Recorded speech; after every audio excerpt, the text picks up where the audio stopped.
सवाल ये है कि देखिए भारतीय जनता पार्टी का, मैं तो पहले भी कह चुका हूं, फिर रिपीट कर रहा हूं कि भारतीय जनता पार्टी का जो एग्जिस्टेंस है उसका सबसे बड़ा जो अचीवमेंट है वो ये है कि इस देश में एक मस्जिद के विरोध में आंदोलन चलाकर जहां डालने की कॉन्स्पिरेसी इस पार्टी के आरोप पे लगी हुई। तमाम नेता जो पहले प्रधानमंत्री हो गए वो भी, जो वर्तमान है वो भी, उसके पहले जो बड़े बड़े कद्दावर नेता थे जो वो भी, और अभी जो मौजूद है वो भी, इसलिए कोई नई बात वो बाहर निकल आया। अब इस पे जो क्या कहते हैं भारतीय जनता पार्टी जो बौखलाई हुई है कि ये जो है, जो इनकी कलई खुल गई है, लोगों को समझ में आ गया कि होने क्या वाला है। इसीलिए दानिश भाई ठीक है, मैं कह रहा हूं बीजेपी से आप सवाल पूछे, चूंकि पॉलिटिकल पार्टी के नेता आप सवाल उठाएंगे और अनिला सिंह बैठी भी इसीलिए, लेकिन मुझे बताइए ना कि 1991 वाले किस्से को 2024 के चुनाव में क्यों दोहराना चाहते हैं? वो डर क्यों बैठा रहे हैं? सवाल तो दरअसल ये है ना, आप असदुद्दीन ओवैसी की सियासत को देखेंगे, क्योंकि मैंने बड़ा नेता इसलिए भी बताया क्योंकि सालों से हैदराबाद की सीट पर सियासत करे, 5 बार से सांसद रह चुके हैं, और मैं परिचय क्या दूं, वो तो इतने मशहूर है सबके बीच में, और उनको कहना पड़ रहा है कि आप वोट दीजिए नहीं तो ये हो जाएगा। मतलब ये डर दिखाकर आप सियासत करनी पड़ रही है जस्ट बिकॉज की माधवी लता एक अच्छी कैंपेनर दिख रही है बीजेपी की ओर से। सवाल ये, देखिए अगर बैरिस्टर असदुद्दीन ओवैसी साहब का कल का स्टेटमेंट सुन लीजिएगा, उन्होंने ये कहा कि जमानत भी नहीं बचेगी, जमानत बचा लीजिएगा। अरे सर वो तो हर कैंडिडेट कह रहा है कि सामने वाले की जमानत नहीं बचेगी। तो बिल्कुल वही तो मैं कह रहा हूं, जो भारतीय जनता पार्टी बोले ठीक है, लेकिन हम अपनी तरफ से बात करें। दूसरे नंबर की बात आप जो कह रहे हैं, बैरिस्टर साहब के बयान की बात कर रहे हैं दानिश भाई, बैरिस्टर साहब एक मंच पर तो ये भी कह रहे थे कि भले ही आप मुझे पसंद ना करते हो लेकिन आप वोट दीजिए क्योंकि ये एनआरसी और सीए आप पर थोप देंगे। तो ये तो लाचारी बता रहे हैं कि भले पसंद ना कीजिए लेकिन वोट मुझे दीजिए, मुझे जीतना है। ये देश के लोकतंत्र में एक बड़ी निशानी है। ये मोदी जी नहीं कह सकते, यादव साहब भी कह सकते किसी को भी वोट दीजिए, लेकिन वोट में हिस्सेदारी बताइए ताकि हम हमारा डेमोक्रेटिक स्टाइल जो है वो इस्तेमाल कर सकें और लोगों को इसमें क्या बुरी बात कही उसने। लेकिन बीजेपी कहती है कि जब ये मजहब वाला गेम बिगड़ता है ना, इसी तरह की डर की सियासत करते हो। वैसे मैं अनिला जी आपके पास आता हूं, ये असदुद्दीन ओवैसी 6 दिसंबर की बात करते तो ये क्या दिखता है? ये अगर वोट मांग रहे होते कि मैंने हैदराबाद के लिए ऐसा कर दिया, मैंने विकास के इतने आयाम छू लिए और आगे मैं ये करूंगा, वोट मांग रहे होते तो कोई सवाल ही नहीं होता। ये तो डर दिखा के वोट मांग रहे हैं। 5 बार के सांसद को डर दिखाना पड़ रहा है। बिल्कुल, हैदराबाद के ओल्ड टाउन की राजनीति करने वाला व्यक्ति हमेशा जो हिंदुओं के खिलाफ बोलते हैं, जहर उगलते हैं, शायद यही उनकी यूएसपी है, शायद यही कारण है कि उनको मीडिया में इतनी जगह दी जाती है, वरना उनसे बहुत बड़े बड़े और बेहद काबिल मुस्लिम नेता हमारे राष्ट्र में हैं।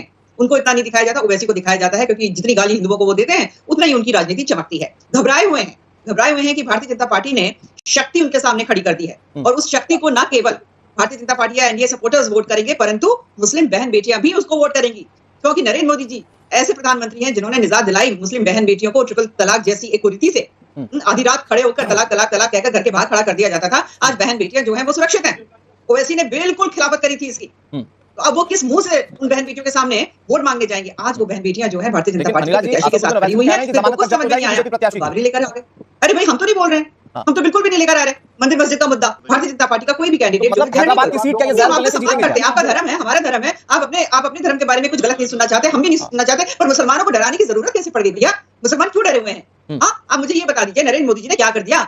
मस्जिदें अपने कब्जे में ले ली, अलीगढ़ मुस्लिम यूनिवर्सिटी को जो ग्रांट मिलती है वो बंद कर दी, ट्रिपल तलाक जो है डिक्रिमिनलाइज करा दिया। क्या यहाँ पे उन्होंने यूसीसी लगवा दिया भारतवर्ष में? ऐसा क्या कर दिया नरेंद्र मोदी जी ने जिसकी वजह से आप नरेंद्र मोदी जी को बार-बार मैं छोटी सी बात जो दानिश भाई की मैं उसको आप तक पहुंचाता हूं, फिर मैं दूसरे मेहमानों के पास जाऊंगा। अनिला जी, दानिश भाई बैठे हुए हैं, एमआईएम के प्रवक्ता हैं, वो कह रहे हैं कि आप लोग भी डरे हुए हैं और इसीलिए जब आप रैली करते हैं तो धनुष बाण से तीर इस तरफ दिखाते हैं जो अमन चैन को कायम ना रहने दे हैदराबाद। तो इस तरह की सियासत का आरोप आप पर भी लग रहा है। नहीं तो फिर ऐसा है कि जब इधर का पक्ष अगर कुछ बोलेगा तो इनका धर्म तुरंत संकट में आ जाता है, असुरक्षित महसूस करने लग जाते हैं, ठीक है, और उसका जो सर है उसको कलम करने की दुहाई देनी शुरू कर देते हैं। तो सीधी सी बात है साहब, हमारा धनुष बाण जो है हमारे पास रहने दो, त्रिशूल हमारे पास रहने दो। तो वैसे दरअसल देश को या मुस्लिमों को 6 दिसंबर वाली कड़ी से जोड़ देना चाहते हैं, तो इसके पीछे की सोच क्या दिखती है? बातें विकास की भी हो सकती थी, बातें मुस्लिमों को आगे बढ़ाने की भी हो सकती थी। वैसे खुद विपक्षी पार्टियों पर जब निशाना साधते हैं तो कहते हैं कि मुस्लिमों को जानबूझकर सियासत की वजह से पंचर वाला बनाकर छोड़ दिया गया, लेकिन अभी जब वो खुद के चुनाव में है तो वो उस विकास की बात नहीं कर रहे, वो मंदिर मस्जिद या मुसलमानों को डराने की बात कर रहे हैं। ओवैसी साहब को तीर की ताकत का पता है, और आज तीर माधवी के तीर में ताकत है और दक्ष भी है तीर चलाने में।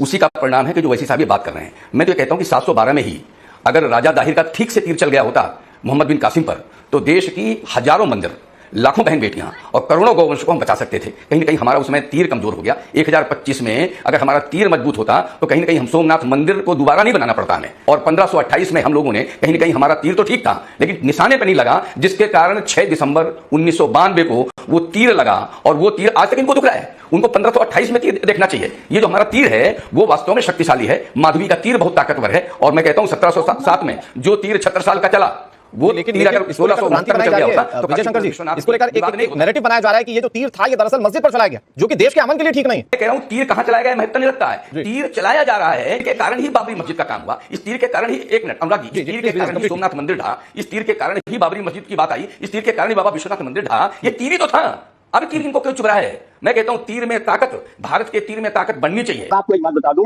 तिवारी जी जो बातें कर रहे हैं ना, ये बातें बहुत अच्छी करते हैं, लेकिन देश के संविधान का राज है और हमारे मुल्क में जब से आर्म्स एक्ट लगा है तब से आप अपनी तरफ रख दीजिए। अब सिर्फ कानून का राज है और कानून ही अपना काम करेगा। ये तीर चलाकर मुझे बताइए कि आप जो इस बात को कह रहे हैं कि ये मस्जिद की तरफ तीर मोड़ दिया गया, ये तो बीजेपी इनकार कर रही है ना इस बात से सर। लेकिन अगर मस्जिद की तरफ वो तीर नहीं था तो तीर चलने से कोई अपने ऊपर ले उसको, तो उससे संविधान कैसे खतरे में? दानिश भाई देखिए, मैं आपको एक बात बता दूं, संविधान खतरे का जो मूल मामला जो है ना, वो इस बात को लेकर के है कि उसकी जो मॉरल वैल्यूज हैं, आप जो आज मैं नागरिक के तौर पर जिम्मेदार हूं, मान लीजिए कि अगर मैं कोई किसी तरीके से मेरे साथ दूसरे भी मेहमान वेट कर रहे हैं। दानिश भाई मैं कह रहा हूं, आ रहा हूं मैं आपके पास एक बार फिर से। बस बात इतनी है कि असदुद्दीन ओवैसी वैसे संविधान की बहुत बातें करते हैं और बतौर बैरिस्टर मैं उनकी बहुत रिस्पेक्ट भी करता हूं, लेकिन जब अपनी कॉन्स्टिट्यूएंसी में लड़ाई लड़ने की बात आई और बीजेपी कह रही कि जब आपको आपका किला ढहता हुआ दिख रहा है तो आप आ गए 6 दिसंबर वाली बात पर। अरविंद जी कुछ कह रहे हैं। अरविंद जी, ये वाकई में इस तरह का चुनाव हो गया कि हैदराबाद में कि असदुद्दीन ओवैसी को पूरी तरह से पोलराइज करके चुनाव लड़ना पड़ा कि भैया मुस्लिम मेरा साथ दीजिए, नहीं तो आपके साथ कल क्या अत्याचार होने वाला है आपको भी नहीं पता। ये डर दिखाकर क्या ओवैसी इसलिए चुनाव लड़ रहा है?